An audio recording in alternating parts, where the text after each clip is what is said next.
Bien, on va donc apprendre à faire un modèle sous Excel d'un comportement d'une chute libre en physique.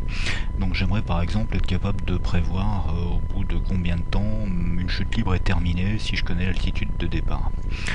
Donc dans Excel, je vais rajouter des dates. Donc par exemple, tous les 0,2 secondes. Donc je commence par 0, je mets 0,2, je les mets pas tous, je sélectionne les deux premiers et je projette en tirant sur la poignée de recopie jusqu'à 5,6 secondes. Je fixe une altitude de départ, mettons 15 mètres. Je suis sur Terre 9,8 mètres par seconde carré pour l'accélération de la pesanteur. Et je vais introduire ma formule qui est là en jaune, c'est Z égale moins 1/2 de gt carré plus h. À chaque instant, elle me donne l'altitude de l'objet qui est en train de tomber. Donc je tape cette formule en mettant égal d'abord, moins 0,5 fois. Donc j'ai, plutôt que de taper 9,8, je vais prendre la référence qui est dans la cellule ici, D2. Mais si je la recopie vers le bas, elle deviendra D3. Et ça je veux pas, il n'y a rien dans D3.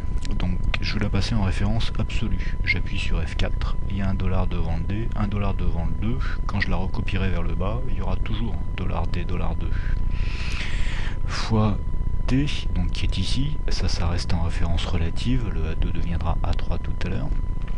J'oublie pas le carré. Et je rajoute donc la cellule C2 qui est l'altitude de départ que je mets en référence absolue par la touche F4 aussi. Je valide. Je la recopie vers le bas. Et pour rendre un peu les choses plus visuelles, je vais insérer un petit graphique en nuage de points par exemple. Et donc là, je m'aperçois déjà que mon objet en chute libre qui démarrait de 15 mètres de haut, il touche le sol un petit peu avant 2 secondes de chute par exemple. Voyons ce qui se passerait si j'étais sur la Lune. Je remplace le 9,8 par 1,6. Tout est recalculé, la courbe aussi, la chute, elle dure un petit peu moins de 4 secondes et demie par exemple. Si je vais prendre une altitude un petit peu plus basse, 10 mètres par exemple de démarrage, tout est recalculé aussi, une durée de chute qui dure environ 3 secondes et demie.